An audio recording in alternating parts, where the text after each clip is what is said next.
नमस्कार, मैं हूं अदिति विश्वकर्मा आपके साथ और आप देख रहे हैं आर्या न्यूज। बुलेटिन की शुरुआत करेंगे इस वक्त की सबसे अहम खबरों के साथ। लोकसभा चुनाव के तीसरे चरण में वेस्ट यूपी की 10 सीटों पर मतदान खत्म हो गया है। 57.34% वोटिंग हुई है। सबसे ज्यादा संभल में 62.81% और सबसे कम आगरा में 53.99% वोटिंग हुई है। संभल में पुलिस ने लाठीचार्ज किया, पुलिस ने लोगों को दौड़ा कर पीटा। पुलिस का कहना है कि सभी मतदान को प्रभावित करने की कोशिश कर रहे थे, इसलिए हल्के बल का प्रयोग करना पड़ा। शिवपाल ने आरोप लगाया कि अधिकारी बेईमानी कर रहे हैं, वोटर्स की नजर में टेरर फैला रहे हैं। यूपी में संभल, हाथरस, आगरा, फतेहपुर सीकरी, फिरोजाबाद, मैनपुरी, एटा, बदायूं, बरेली, आंवला में वोटिंग हुई। फिरोजाबाद पुलिस ने 42 फर्जी वोटर्स को पकड़ा है। मैनपुरी ने भाजपा कार्यकर्ताओं पर अज्ञात लोगों ने हमला कर दिया, इसमें कार के शीशे टूटे, हालांकि किसी को चोट नहीं आई। सफाई में सपा प्रमुख अखिलेश यादव की पत्नी डिंपल यादव के साथ मतदान किया। 10 सीटों पर 100 कैंडिडेट चुनावी मैदान में थे, इनमें 8 महिला प्रत्याशी। थर्ड फेज में मुलायम परिवार से 3 सदस्य चुनावी मैदान में हैं। मैनपुरी से डिंपल यादव, फिरोजाबाद से अक्षय यादव और बदायूं से आदित्य यादव की प्रतिष्ठा दांव पे है। मोदी सरकार के कैबिनेट मंत्री एसपी सिंह बघेल आगरा से और योगी सरकार के 2 कैबिनेट मंत्री जयपुर सिंह मैनपुरी और अनूप प्रधान वाल्मीकि हाथरस के सामने खुद को साबित करने की चुनौती है। तो तीसरे चरण की वोटिंग समाप्त हो गई और पिछले चुनाव के मुकाबले इस बार सबसे कम आगरा में वोटिंग हुई, जहां 2019 में 61.26% वोटिंग हुई थी, तो इस बार महज 57% वोटिंग हुई है। 2014 में भी 60.85% वोटिंग दर्ज की गई थी। इसके बाद 2019 में 61.26% वोटिंग हुई थी। तो बात कर ले 2024 में वोटिंग की बात की तो इस बार जो मतदान का जो प्रतिशत है वो घटा है और 57.34% वोट दर्ज किए गए हैं। तो यूपी के तीसरे फेज की 10 सीटों पर मंगलवार को 57.34% वोटिंग हुई है। पिछली बार यानी कि 2019 की तुलना में इन सीटों पर करीब 3.92% कम वोट पड़े हैं। आमतौर पर यह देखा जाता है कि जब भी वोटिंग कम होती है तो नुकसान हमेशा सत्ता में रहने वाली पार्टी को होता है, लेकिन इस बार एक्सपर्ट्स का यह कहना है कि 2009 में जो वोटिंग हुई 49.9% वोटिंग हुई थी, जबकि 2014 में 11.76% बढ़कर 60.85% वोटिंग हुई। उस समय पिछली बार के चुनाव में मोदी की लहर थी और सत्ता बदलने के लिए लोगों ने घर से निकलकर वोट दिया था। और कहा यह जा रहा है कि इस बार भीषण गर्मी की वजह से भी लोग घरों से कम बाहर निकले, जिस कारण वोट प्रतिशत इस बार घटा है। तो आपको बता दें कि लगातार जो है इस बार 3 चरणों का मतदान हो चुका है और वोट प्रतिशत इस बार घटने की खबरें तमाम जगह से सामने आई है। इस बार सबसे कम वोटिंग यूपी के आगरा में दर्ज की गई है, तो वहीं संभल में सबसे ज्यादा वोटिंग दर्ज की गई है।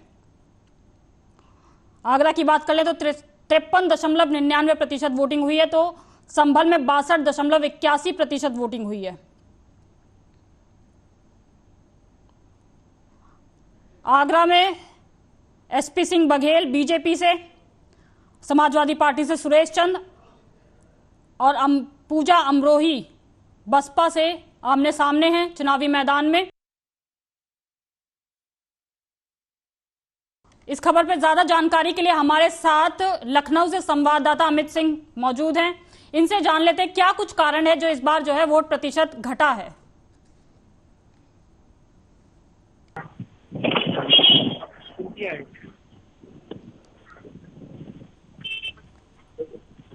अमित, आपको मेरी आवाज आ रही है?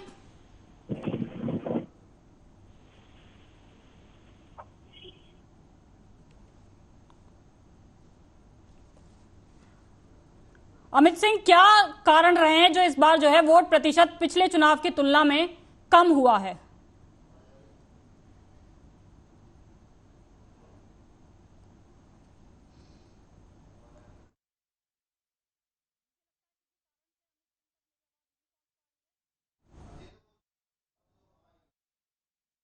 इस बार यूपी में 10 सीटों पे तीसरे चरण का मतदान हुआ है, लेकिन पिछले चुनाव के मुकाबले इस बार वोटिंग प्रतिशत घटा है। क्या कारण आपको लगता है कि क्यों इस बार वोटिंग प्रतिशत जो है घटा है? लोगों ने पिछली बार की तुलना में कम वोट किए हैं।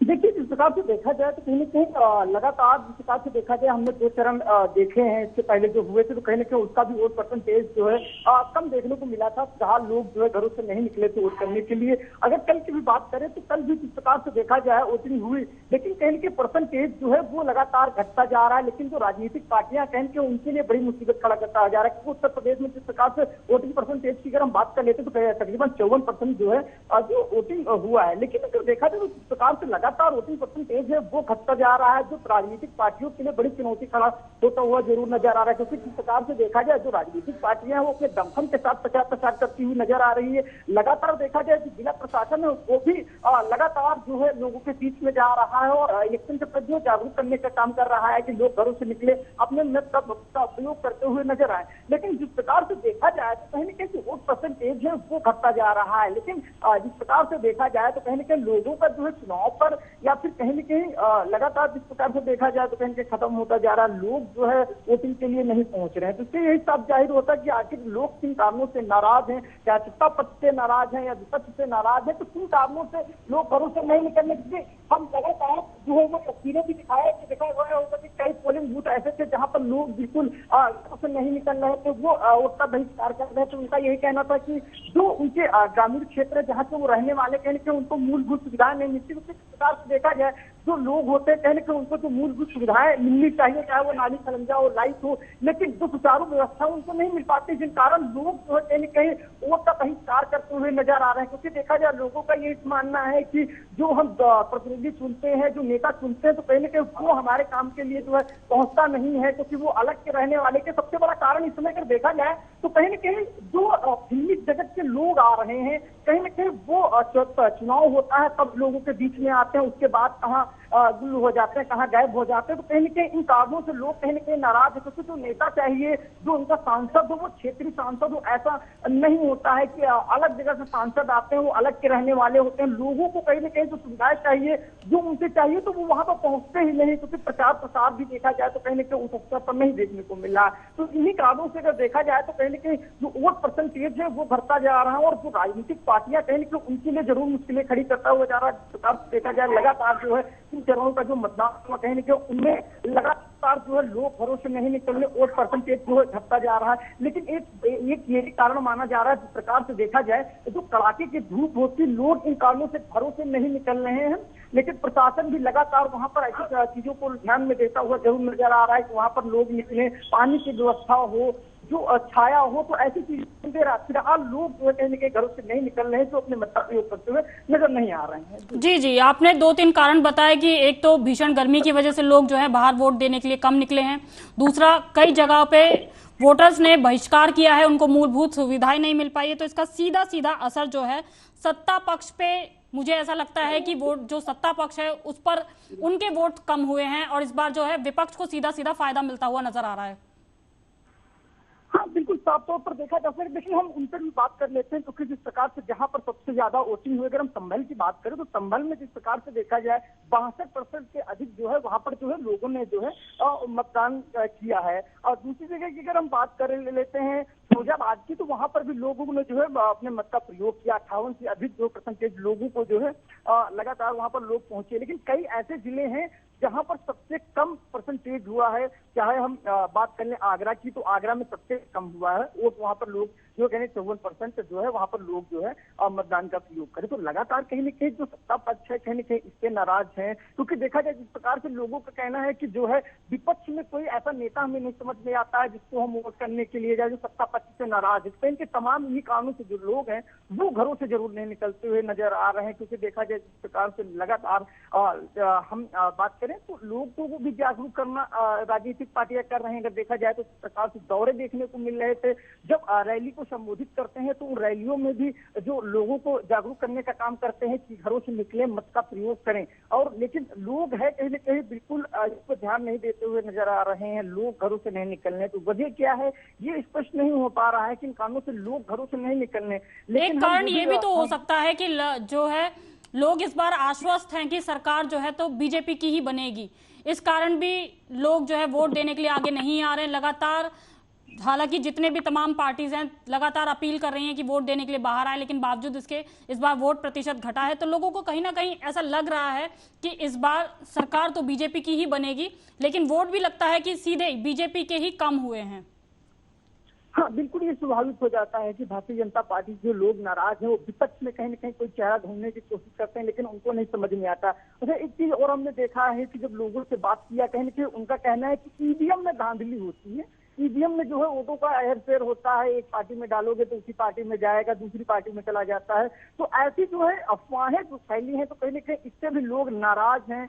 तो ईवीएम की अगर हम बात करें तो इससे भी नाराजगी साफ तौर पर लोगों के बीच में देखी जा रही है। और तमाम जिस प्रकार से देखा जाए वो तस्वीरें, वो हर चीज सोशल मीडिया पर वायरल हो रही है, और सोशल मीडिया पर फिलहाल चुनाव आयोग खासकर नजर इस पर बनाए रखे हैं।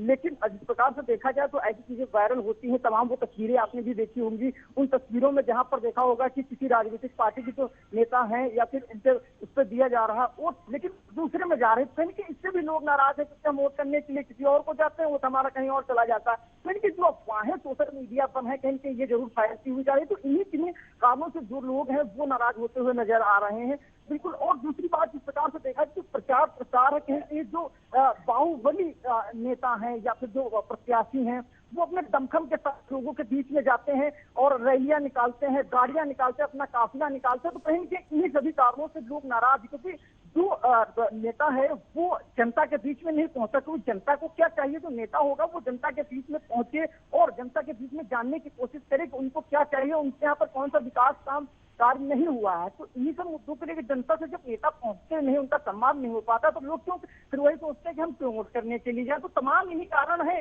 तो लोग वोट करने के लिए घरों से नहीं निकल रहे हैं। जी जी, इस बार वैसे चुनाव में लगता है बीएसपी को भी फायदा हुआ मिलता हुआ दिखाई दे रहा है। हालांकि पिछली बार सीधे सीधे इंडी गठबंधन इस बार चुनाव लड़ रहा है। पिछली बार बीजेपी और सपा में मुकाबला था, कांग्रेस में मुकाबला था, लेकिन इस बार कहीं ना कहीं बीएसपी को भी फायदा मिलता हुआ नजर आ रहा है।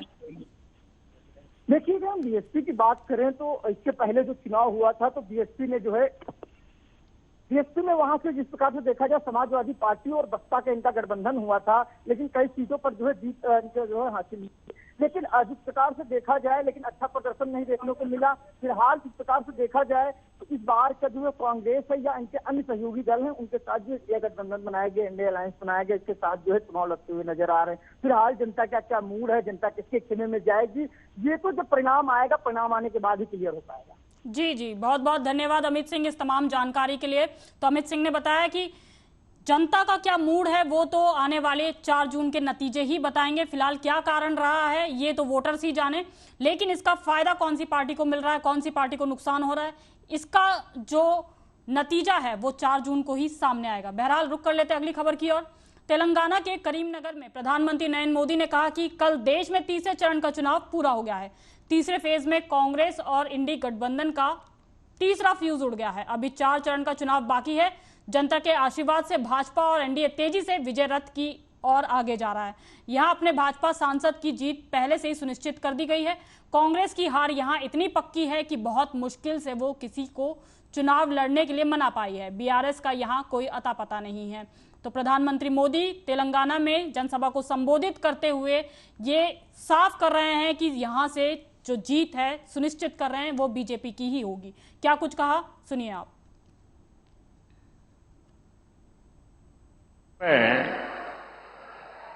तीसरे चरण का चुनाव पूरा हो गया है। तीसरे फेज में कांग्रेस और इंडी अलायंस का तीसरा फ्यूज उड़ गया है। मित्रलारा अभी 4 चरण के चुनाव बाकी है। जनता जनार्दन के आशीर्वाद से बीजेपी और एनडीए तेजी से विजय रथ को बहुत जनता जनार्दन आगे ले जा रही है। यहां करीमनगर में तो आपने बीजेपी एमपी की जीत पहले ही सुनिश्चित कर दी है। कांग्रेस की हार यहां इतनी पक्की है कि बहुत मुश्किल से वो किसी को चुनाव लड़ने के लिए मना पाई और बीआरएस का यहां कोई अता पता ही नहीं है। रुक कर लेते अगली खबर की ओर, जहां ब्रिटेन की फार्मा कंपनी एस्ट्राजेनेका ने बड़ा फैसला लिया है। कंपनी ने दुनिया भर से अपनी कोविड-19 वैक्सीन की खरीद बिक्री पर रोक लगाने का फैसला लिया है। कुछ दिन पहले इस कंपनी ने ब्रिटेन की अदालत में यह माना था कि कोविड-19 की उसकी वैक्सीन से बेहद दुर्लभ मामलों में थ्रोम्बोसिस और थ्रोम्बोसाइटोपेनिया सिंड्रोम यानी कि टीटीएस जैसे साइड इफेक्ट होने का खतरा है। आपको बता दें, भारत में इसी फॉर्मूले से कोविशील्ड को तैयार किया गया है। इसके बाद से दुनिया भर में वैक्सीन को लेकर बवाल मचा हुआ है। हालांकि एस्ट्राजेनेका कंपनी ने यह साफ किया है कि फैसला साइड इफेक्ट की वजह से नहीं लिया गया है, यह डिसीजन व्यवसायिक कारणों की वजह से लिया गया है। अब मार्केट में कई एडवांस वैक्सीन उपलब्ध हैं जो कई तरह के वेरिएंट से लड़ सकती है। फिलहाल कंपनी की ओर से वैक्सीन की मैन्युफैक्चरिंग और सप्लाई को बंद कर दिया गया है। रिपोर्ट्स की माने तो वैक्सीन को बाजार से वापसी के लिए आवेदन 5 मार्च को जमा कर दिया गया था और 7 मई तक प्रभावी हुआ है। तो अब कंपनी ने दुनिया भर से अपनी वैक्सीन जो है, जितनी भी वैक्सीन भेजी थी, अब उसको वापस मंगाने का काम कर रही है। हालांकि कंपनी ने यह स्पष्ट किया है कि वो इसके साइड इफेक्ट की वजह से ये वैक्सीन वापस नहीं मंगा रही हैं। हालांकि उन्होंने बताया कि व्यवसायिक कारणों से ये वैक्सीन वो वापस मंगा रही है। रुक कर लेते अगली खबर की ओर। शराब नीति केस में जेल में बंद पूर्व डिप्टी सीएम मनीष सिसोदिया की जमानत याचिका पर आज दिल्ली हाईकोर्ट में सुनवाई होगी। 3 मई को हुई पिछली सुनवाई में कोर्ट ने ईडी सीबीआई को नोटिस जारी कर जवाब मांगा था। साथ ही उन्हें बीमार पत्नी से हफ्ते में एक बार मिलने की परमिशन भी दी थी। हाईकोर्ट से पहले सिसोदिया ने दिल्ली की राउज एवेन्यू कोर्ट में जमानत याचिका लगाई थी। कोर्ट में सिसोदिया के वकील ने दलील दी थी कि उन्हें 11 महीने से ज्यादा का समय हो गया है हिरासत में और अभी कार्रवाई में भी देरी हो रही है। इस पर सीबीआई ने कहा कि किसी आरोपी को जमानत तब तक नहीं दी जा सकती जब तक ये साबित ना हो जाए कि उसके भागने का खतरा नहीं है और गवाहों और सबूतों के साथ छेड़छाड़ नहीं करेगा। दोनों की दलीलें सुनने के बाद कोर्ट याचिका खारिज कर दी गई थी। मनीष सिसोदिया को 26 फरवरी 2023 को सीबीआई ने करीब 8 घंटे की पूछताछ के बाद गिरफ्तार किया था। इसके बाद ईडी ने भी उन्हें मनी लॉन्ड्रिंग के मामले में गिरफ्तार किया और अभी फिलहाल वो तिहाड़ जेल में बंद है। 7 मई 2024 को सिसोदिया की न्यायिक हिरासत 15 मई तक बढ़ा दी गई है। तो इस खबर पर ज्यादा जानकारी के लिए मेरे साथ दिल्ली से संवाददाता राजीव जुड़ गए हैं। राजीव, क्या लगता है कि मनीष सिसोदिया को जमानत मिलेगी या नहीं? हालांकि केजरीवाल के मामले में यह कहा गया है चुनाव को देखते हुए उनको जमानत दी जा सकती है। मनीष सिसोदिया के मामले में आपको क्या लगता है? राउज एवेन्यू कोर्ट ने तो उनकी जमानत याचिका को खारिज कर दिया था, अब उन्होंने दिल्ली हाईकोर्ट का रुख किया। तो दिल्ली हाईकोर्ट से क्या लगता है आपको कि क्या उनकी जमानत पे सुनवाई होगी?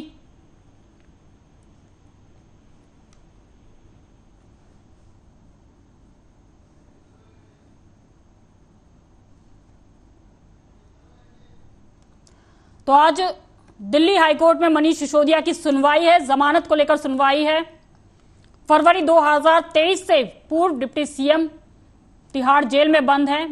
ईडी और सीबीआई ने उन्हें गिरफ्तार किया था। 8 घंटे की पूछताछ के बाद मनीष सिसोदिया की गिरफ्तारी हुई थी और फरवरी 2023 से, हालांकि अभी कल ही ये सुप्रीम कोर्ट में सुनवाई हुई है कि केजरीवाल की जमानत याचिका पर विचार किया जा सकता है। उनको जमानत चुनाव को देखते हुए दी जा सकती है, लेकिन मनीष सिसोदिया जो कि 2023 से अभी जेल में बंद है, उनकी जमानत याचिका राउज एवेन्यू कोर्ट ने खारिज कर दी थी। इसके बाद उन्होंने दिल्ली हाईकोर्ट का रुख किया है और आज उनकी जमानत याचिका पर सुनवाई है। कोर्ट ने ईडी सीबीआई से भी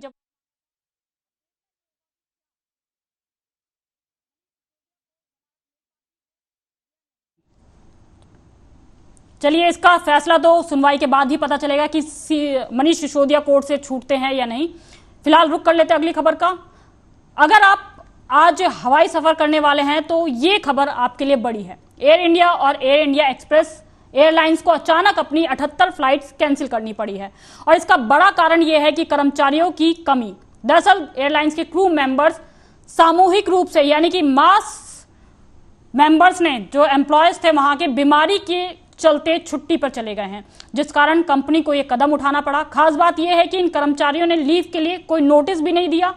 एयर इंडिया एक्सप्रेस ने बताया कि सीनियर क्रू मेंबर्स के अचानक बिना नोटिस लीव पर जाने से अंतर्राष्ट्रीय और घरेलू उड़ानों पर असर पड़ा है।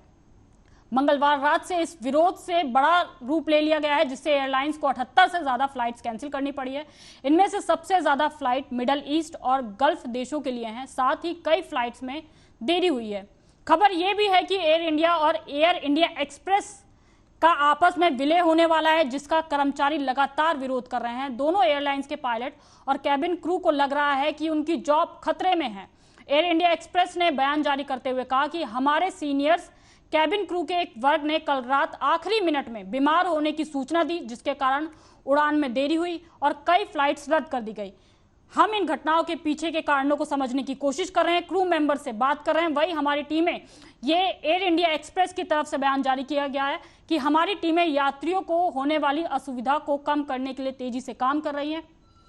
आपको बता दें, सिविल एविएशन अथॉरिटी इस मामले में जांच कर रही है। वहीं एयरलाइंस का कहना है कि प्रभावित यात्रियों को फुल रिफंड दिया जाएगा या उनके पास अपनी फ्लाइट को किसी दूसरी डेट पर शेड्यूल करने का भी विकल्प होगा। एयर इंडिया एक्सप्रेस ने यात्रियों को सलाह दी कि वे एयरपोर्ट जाने से पहले अपनी फ्लाइट का स्टेटस जरूर चेक करें।